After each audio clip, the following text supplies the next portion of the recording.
News9 Plus. Download now.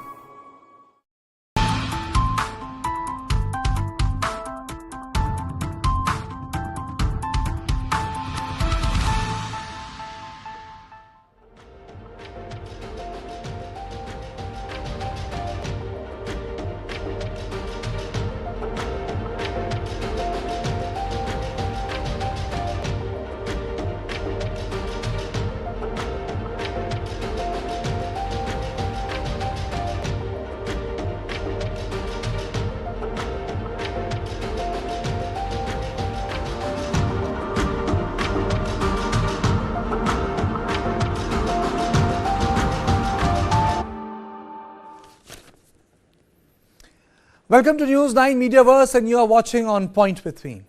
In this edition of On Point, I will talk about the impending assault on Gaza. Going by the indications from our sources in Israel, New Delhi, and the publications like Economist and other papers, ground assault looks imminent. Israel intends to clean and clear Gaza of all the terror hideouts. But the question is, what does this operation entail? How big is Gaza when we talk about ground operation? How many people live there? And who will man Gaza if Israel takes it over once again? And what is the reason that led to Israel's exit from Gaza in the first place in 2005? So let me take you through the details of Gaza first. What defines Gaza? Through the graphic on the screen, I'll tell you what the Gaza is all about. So first of all, the municipality of Gaza was established in 1893. It was part of the Ottoman Empire. That's the first part. Gaza is 230 square miles with a population of about 2.3 million people, densely packed area. Israel took control of Gaza in 1967, post-war. Before that, it was with Egypt. It was governed by Egypt, and the transfer took place after 67 when Israel took it over. Israel controlled Gaza for 38 years and had 21 settlements there. 21 settlements there. Under Oslo Accords, civilians and security authority was passed on to the Palestinian Authority. Israel withdrew from Gaza in 2005. 2005 till 2005, Israeli forces were inside Gaza.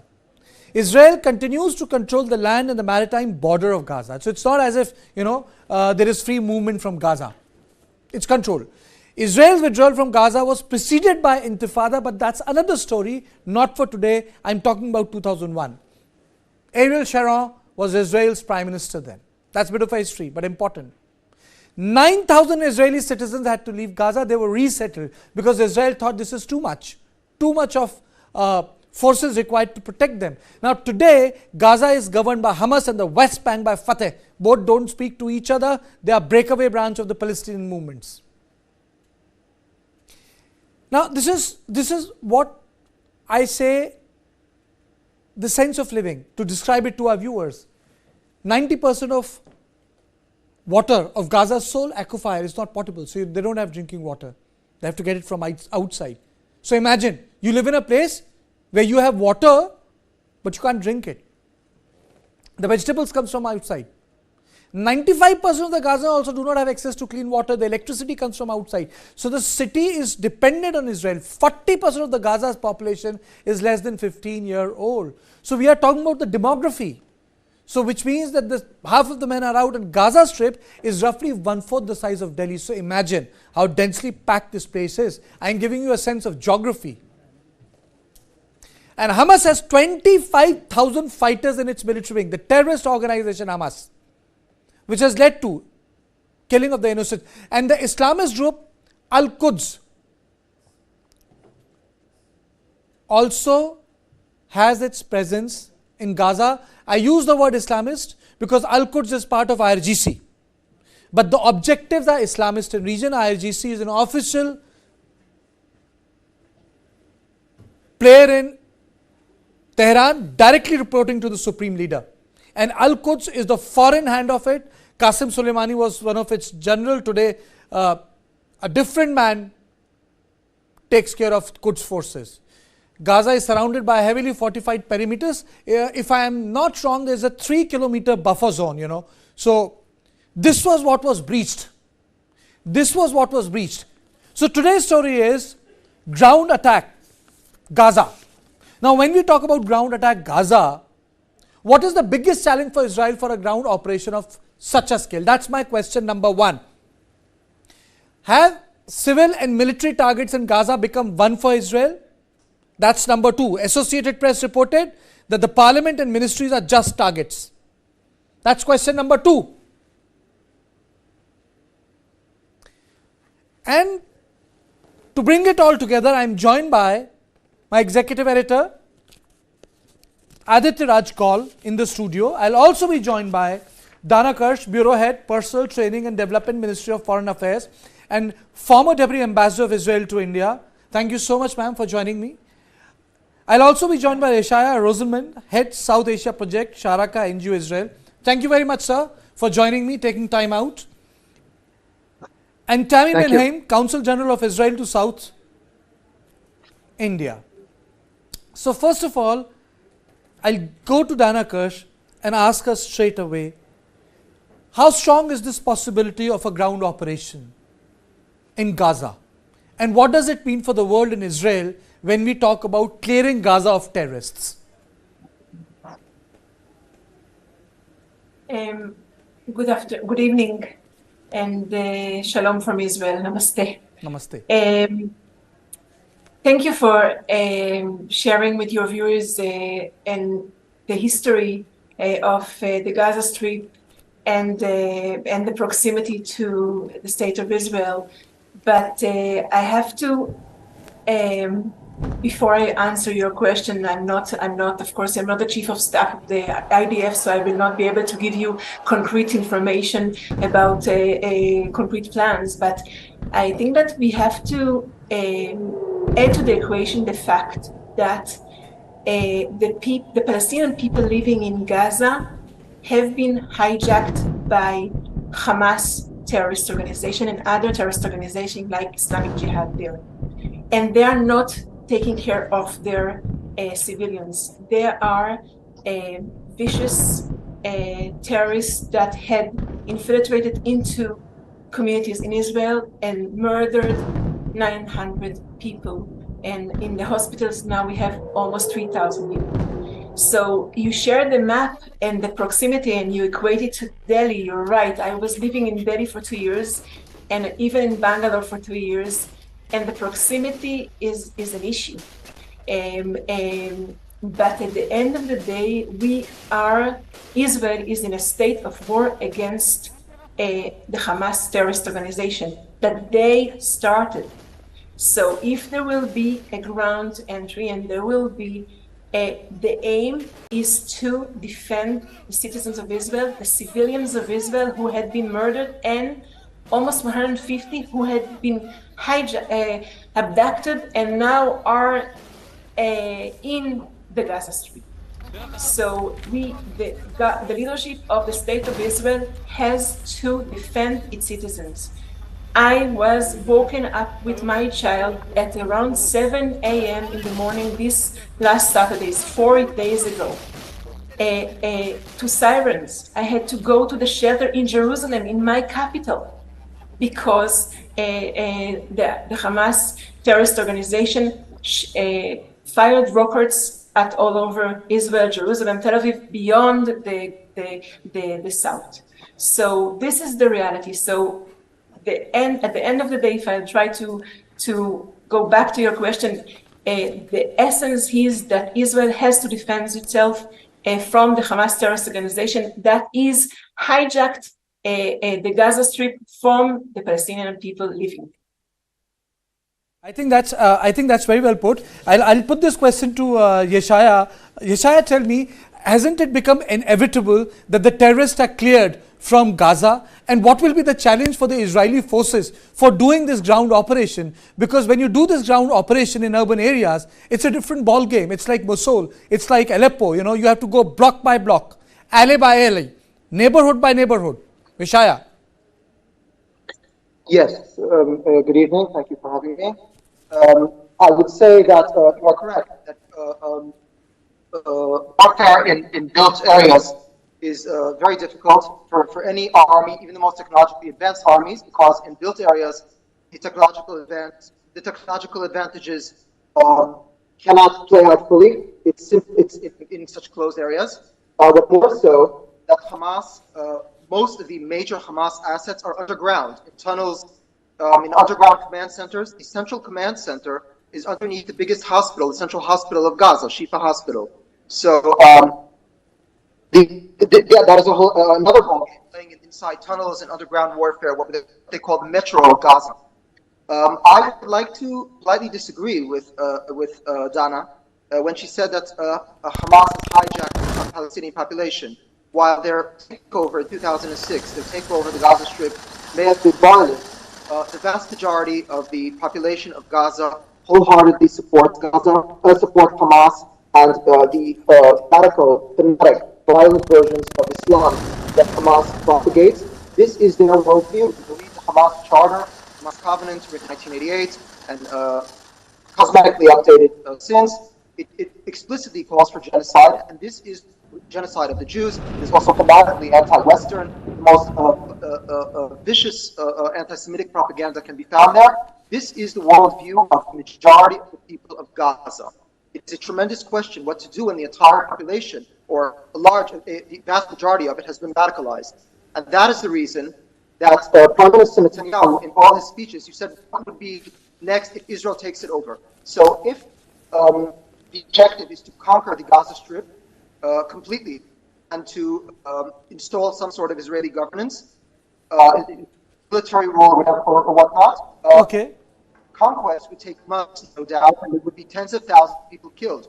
Once the conquest is finished, the question is who would govern it, and the simple fact that the population is so radical and are such staunch believers in violence is the reason that Prime Minister Netanyahu has refrained from saying that he will conquer the Gaza Strip, because he does not want to rule Gaza Strip. So if he objects to conquer it and rule it, to eliminate Hamas rule, to bring their leaders to justice, try their war crimes and hang them, that is one objective.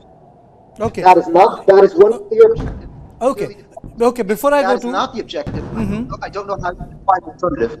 Okay. Before I go to Aditya, let me go to Dana for one question first. Dana, do you think that the post-Oslo Accord, 1993, the post-Oslo Accord, was it a mistake to give security duties to the Palestinian Authority then?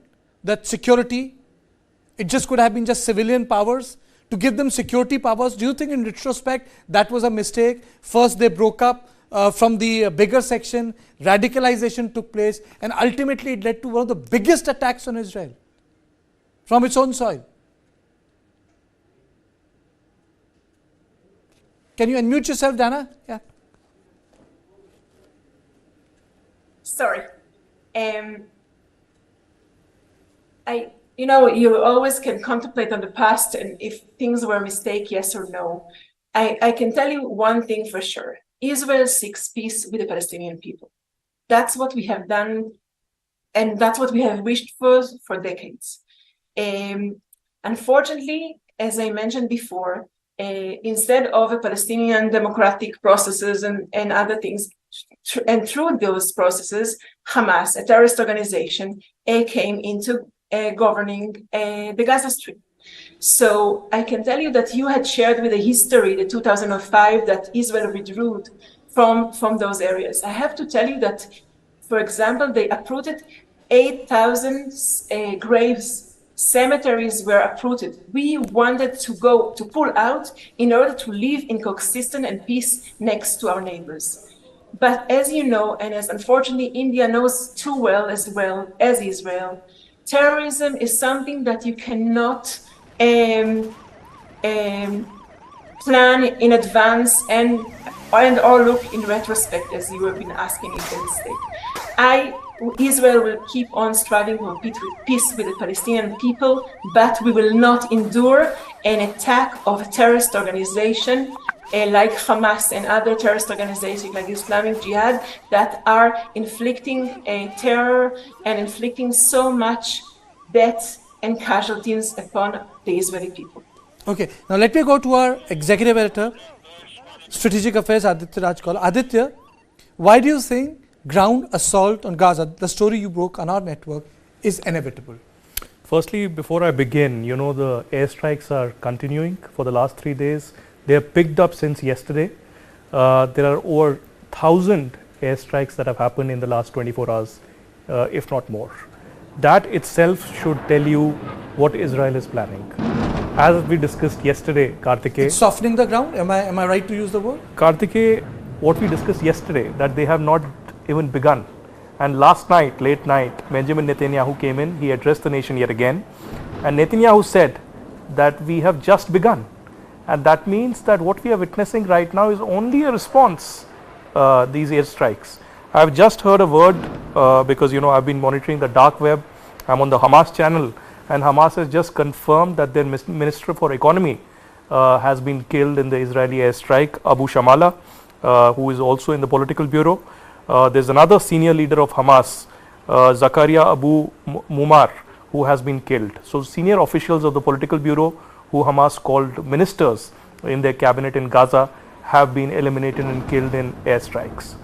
The priority for Benjamin Netanyahu and the chief of the IDF as of now, in the last 3 to 4 days, was to secure their people, was to secure their ground, because there were at least 22 locations where terrorists had intruded and were killing innocent Israeli citizens. Till about yesterday morning, there were 7 to 8 locations still remaining where the hand-to-hand fight, eyeball-to-eyeball contact or fight in different kibbutz near the border was underway. But now what we are witnessing is that Benjamin Netanyahu has confirmed that most of the Israeli territory is free of Hamas terrorists. Most of them have been killed. The Associated Press and international media also reporting that 1,500 dead bodies of Hamas terrorists and supporters has been found by the IDF. The numbers are large, yes, but this is not even what we will witness in the next few days. What we'll witness in the next few days, which will be much more horrific, not as gentle as Israel usually has been over the last few years.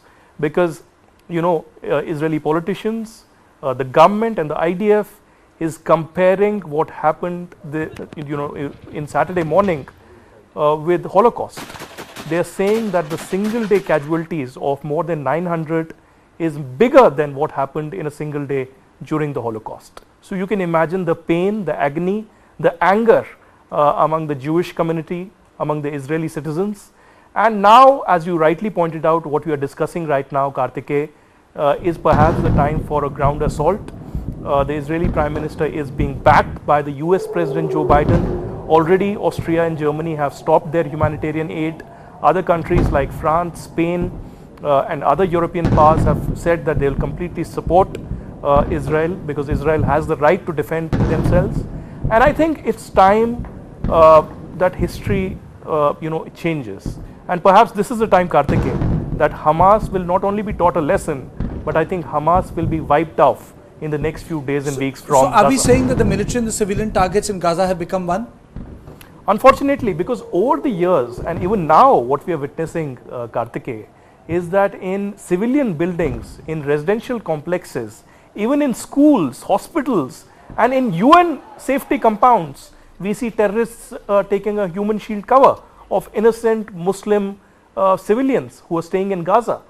Egypt has said that they will be accepting at least 2,000 refugees per day, but what about the others? So whatever killing casualties of civilians are happening right now in Gaza, the sole responsibility is of Hamas, is of the terror group and perhaps of Iran, because that is provoking Hamas and other radicals continuously over the last few days. Before I go to Yeshaya and before I go to Dana, see, it's one thing to obliterate, it's one thing to run over, but what is the challenge when I say how do you hold on to this entire stretch? How do you hold on to the neighborhoods? Because it's an urban alley.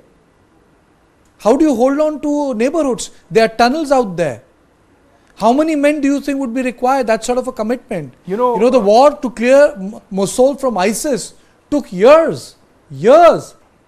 Aleppo, it took more than 10, 11 months. One city. Yes. Karthikeya, what I'm suggesting is that it's not going to be easy and it's not going to be fast. It's going to be a long haul, just like Netanyahu mentioned, that it's going to be a long war. They are treating this as war, but just as we have witnessed over the last more than a year in Russia, Ukraine,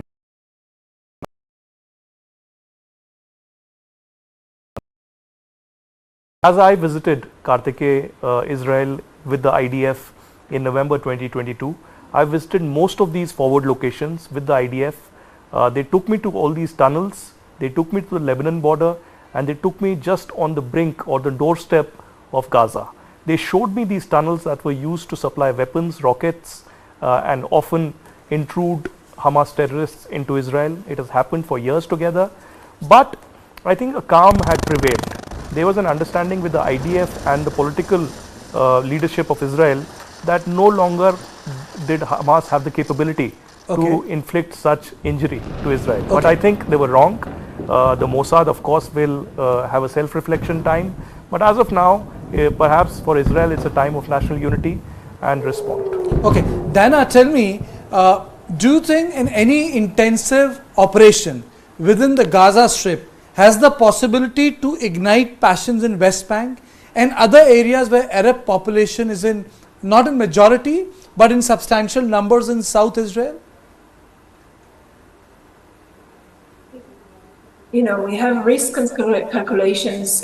Unfortunately, Israel for many years had been surrounded by enemies, and we still have some enemies that are neighboring us.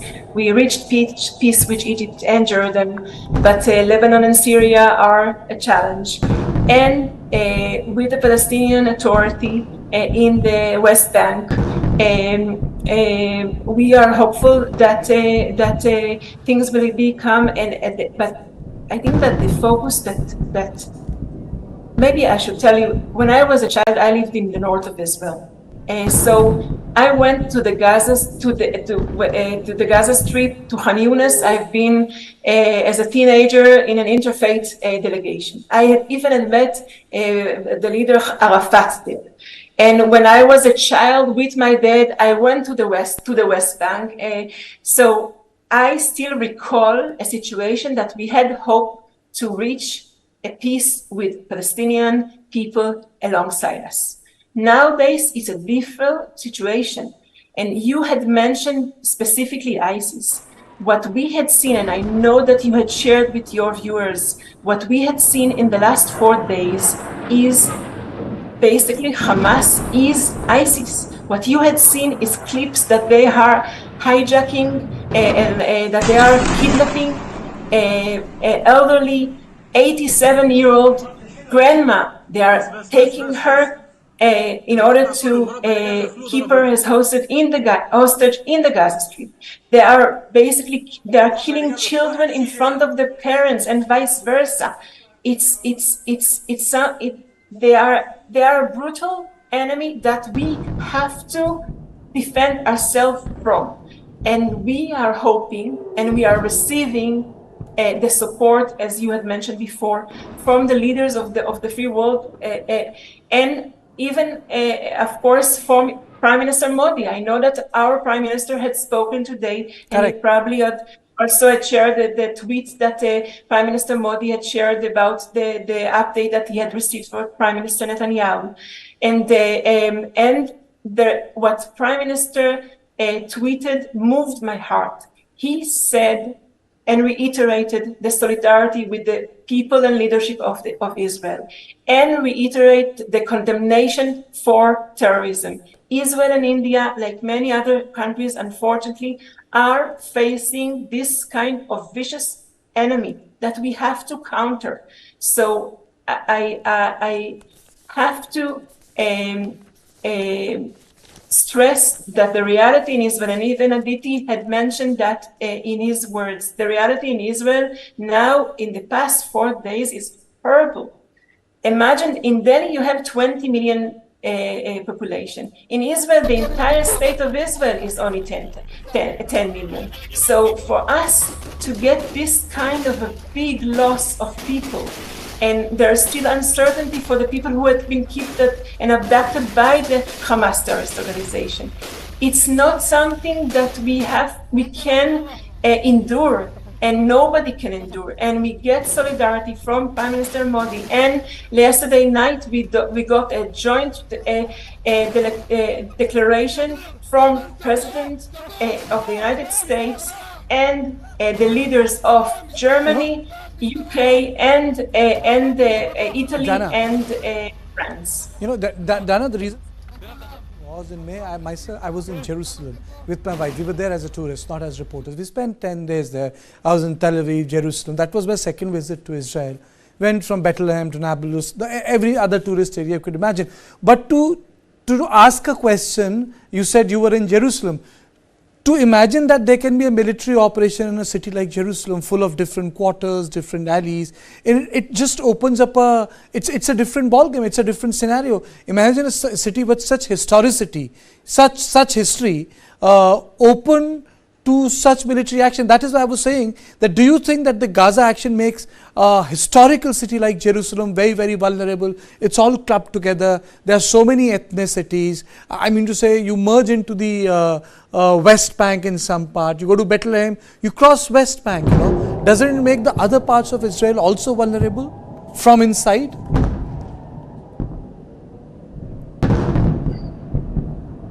Israel is now vulnerable to its core, and I have to stress, we didn't want this war. We didn't want to. It's been inflicted on us by Hamas terrorist organization. They initiated that, and they have done it in an awful manner. So you are right, and I'm glad that you had visited Israel and you know the size. It's tiny state. It's very easy. You show the map. It looks big on the map, but can you imagine that people that had been kidnapped by the Palestinian terrorist organization, by Hamas, were even able to walk back home because one family was given by the terrorists to go, and they went back home walking by foot. So you know the size. It's not something that we want to be at. It's a situation that had been inflicted at us by Hamas terrorist organization, and we cannot have this situation, and Israel has to defend its citizens. Okay, I am also joined by Tammy Benhaim, Consul General of Israel to South India. A very warm welcome to you for joining me on my show. Thank you so much, ma'am. My question to you is, do you think that now the ground assault in Gaza is imminent, that the area needs to be freed from the Hamas terrorists? Of course it needs to be freed from the Hamas terrorists. I heard my good friend Dana talk about some of the atrocities, some of the tragedies that have been happening.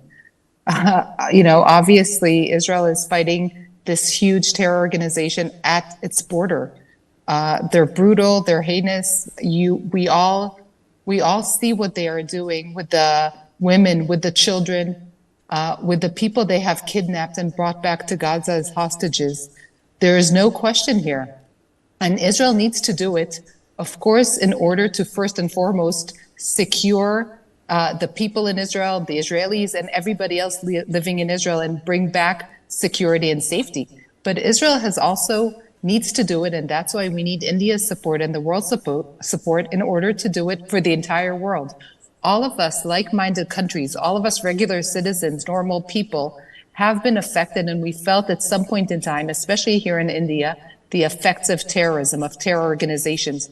If we don't make a very clear stand and destroy all the capabilities of Hamas, stop Hamas from ever thinking of making such an attack again, it won't be just Hamas in Israel. There are other terror organizations looking at this. We see, one terror organization and everybody rears their heads. We have to be very, very clear, and we have to send a very strong and precise message about Hamas. Okay, Tami, the reason why I'm asking was that, the airstrikes have taken place. The country has said that this is just the beginning. But, when we talk about operations like an urban center like Gaza, it's like Aleppo, it's like Mosul, it takes time. When you hold on to the ground, Israel came out of Gaza in 2005. It will need to go inside. But isn't that a big logistic challenge? It's like 1/4 of Delhi. It's densely populated. The neighborhoods need to be cleared. There are tunnels in Gaza where hostages have been kept. Then you have civilians also, children also. Isn't that a huge challenge for the Israel's military? You're absolutely right. And by the way, as I'm speaking to you now, I'm getting on my phone, I'm getting an alert, and I'm sure Dana is getting it as well, that more rockets are being launched at the moment as we're speaking by Hamas into Israel cities, into Israel villages. They're shooting rockets now. And you're talking to me about things that make sense, challenges that affect and go into consideration in countries like ours, in Israel, with our army, and definitely in countries like India and other countries. But these are not consideration of the terrorist organization. What they are doing at the moment, they're harming women, they're harming children, they're killing elderly people, they're brutalizing the people they took hostage, while doing all this, while they're hiding amongst their own children, amongst their own civilians, the people in the population that they should be taking care of, they're using as human shields. They have no respect for human life. They're not into the considerations that we have. And Israel has now a few goals. First and foremost, to, as I said, secure Israel for its population and for the Israeli civilians. Second is to free these hostages. And Israel will do what is needed in order to free these hostages, to stop what is happening now in Gaza from continuing to the people they took hostage. There is no question about it. Nobody in their right minds, nobody who thinks rationally thinks different, or that we need to leave them there. So we will do what needs to be done to do it. And, Israel has already told some of the population to leave. They're very well aware of what's happening, but everything that is happening is due to the Hamas. It's due to their terror attack. It's due to their single aim, and the single thing they've been working for years now is to destroy Israel. You correctly said that Israel left Gaza in 2005. And in 2006, there were some internal elections. 2007, Hamas took control of Gaza. And they could have spent the money that they got, to have a good education system, a good health system, to invest it in schools and kindergartens, to find their people jobs. But what they've been doing single-mindedly is taking all their efforts, all the money, everything they've been getting, and building forces to destroy Israel. Yesterday, when we were freeing the southern villages and cities, we found another terror tunnel. You know how long it takes and how much funding and how much people power you need to make these tunnels? They used gliders to come into Israel. They went and procured those. In the past 4 days, they've launched over 4,500 rockets, and they're still now firing. So think about how much ammunition they have.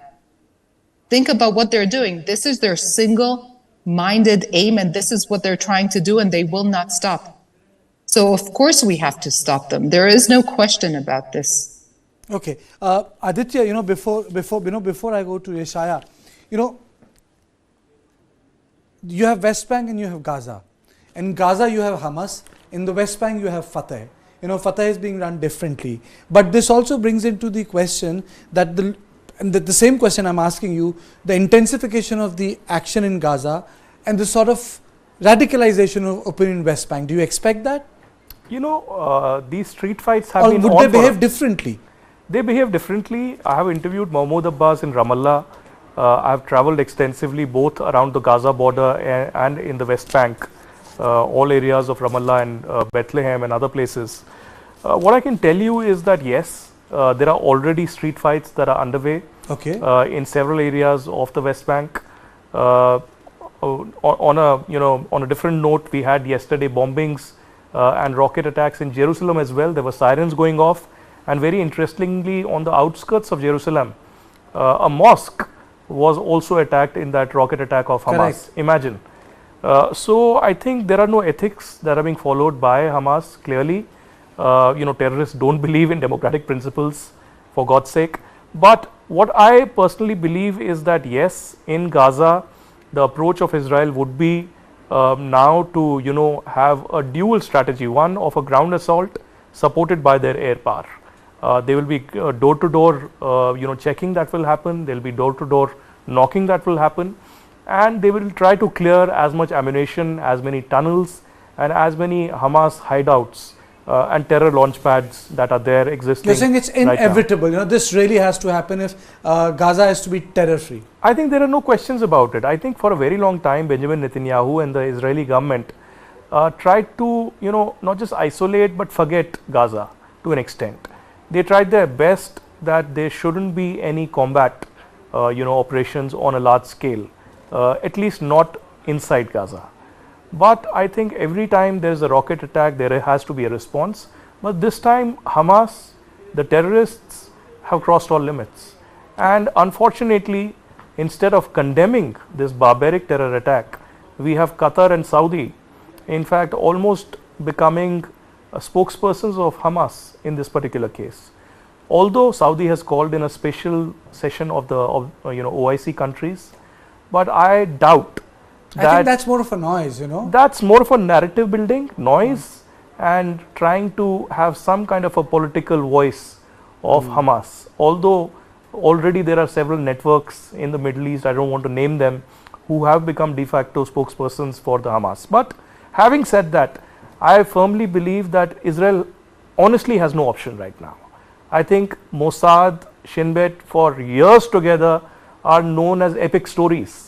Yes. We have grown up listening to stories. The last book I read was Rise and Kill First. Yeah. That was a 700-page book on Mossad. Yeah. So we've been reading these stories about Israeli politicians, the first prime minister, the first president, and of course the stories of Mossad, the Operation Entebbe, the Six-Day War, you name it. And they have become legends in many ways. So imagine the kind of embarrassment that Mossad would be facing right now, what Shin Bet would be really facing right now. They will obviously come back. They'll hit back. They've had, unfortunately, these hurdles in the past as well. But I think they will get their act together and they will hit back Hamas. But as I said, Israel doesn't have an option right now. They will have to strike back, and I think Netanyahu. I think that's a very important point, Reshaya. Yeah. Aditya is saying Israel doesn't have option. Israel needs to get inside Gaza and take them neighborhood by neighborhood, house by house, flush them, flush Hamas terrorists out. Yes, well, I think a ground invasion will happen. That is without doubt. It's already amassed along the border. The question is whether our leadership will have the resolve to follow to the end. Because as I said, speech from saying that he would tackle the Hamas. So if him and ministers around him have used ambiguous language, such as we want to limit their military capabilities and things like that. Yeshaya, I'll come to you. There's a bit of a problem. I think there's a bit of a problem in your network. Your voice is coming and going. I think that needs to be fixed. Tammy, would you like to take this question? Israel has no option but to go house by house, clear everything, clear Gaza, and then frame new rules for Gaza to be governed. I think one.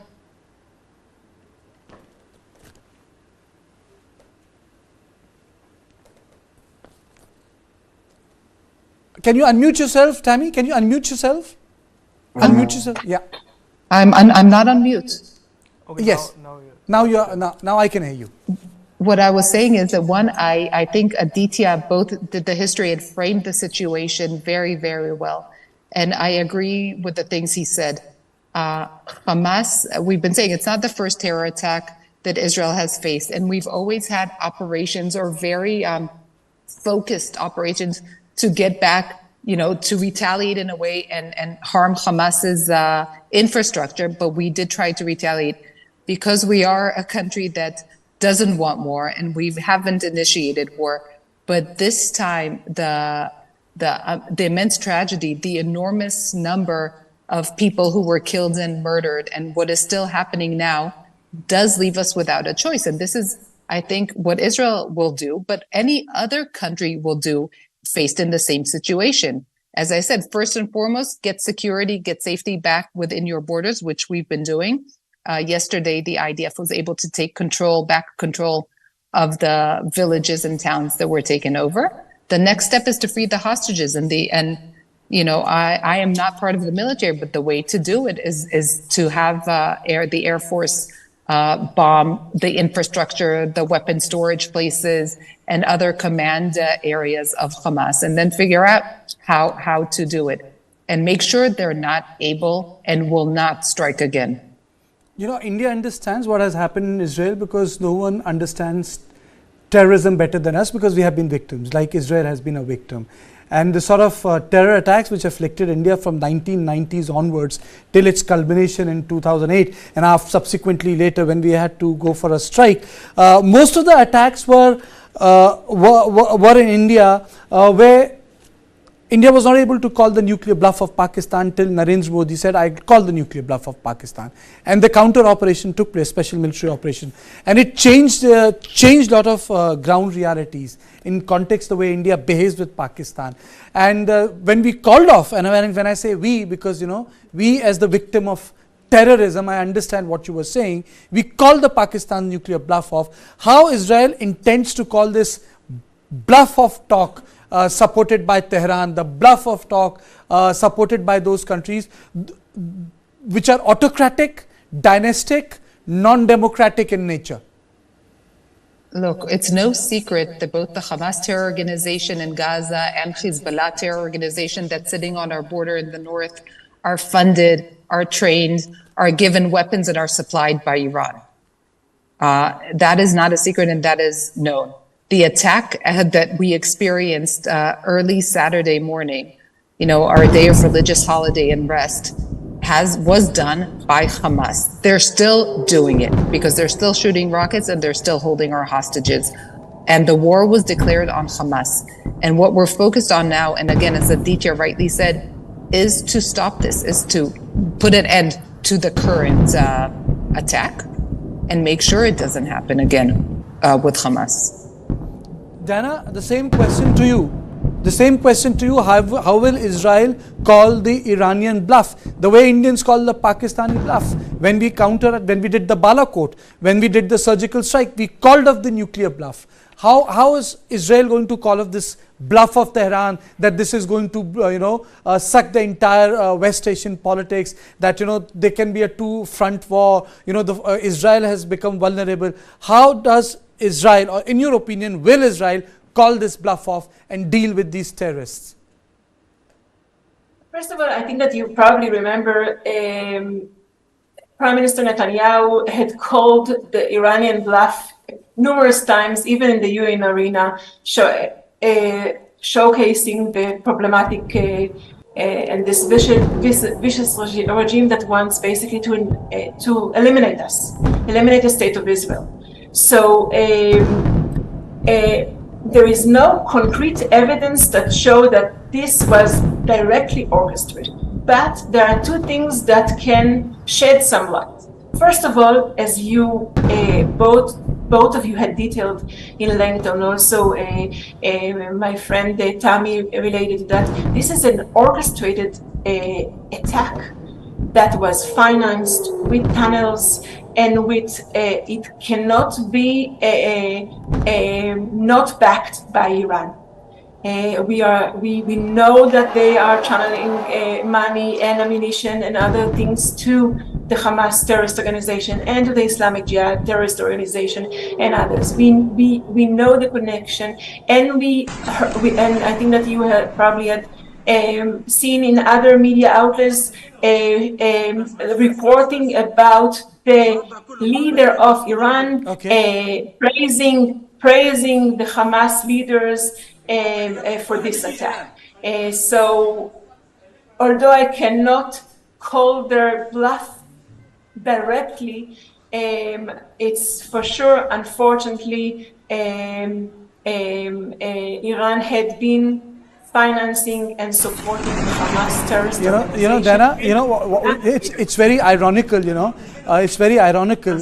I told this to my friend Aditya, and tell me if you're hearing this, when I was with my wife on the Golan Heights and looking at the Syrian bunkers, and I was telling her, Nistula, this is history, and from there you can see Syria, and this is history, and she said, good, we have arrived at the right time. It's so sad that this terror attack has taken place, and that was May, and just to, to say it's unbearable, and I really feel sorry to stay in such a beautiful city which becomes part of a terror attack like Jerusalem, a place like Tel Aviv which gets hit. I would say the world needs to support Israel on this, because there can be no two talks on terrorism.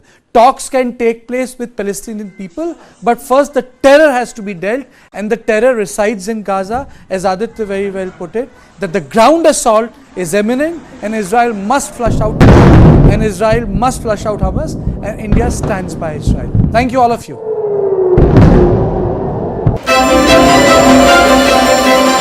Delhi has the fastest growing metro network among G20 nations.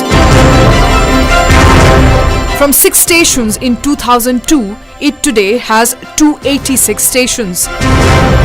Reliability, cleanliness and affordability have set the template for other Indian metros.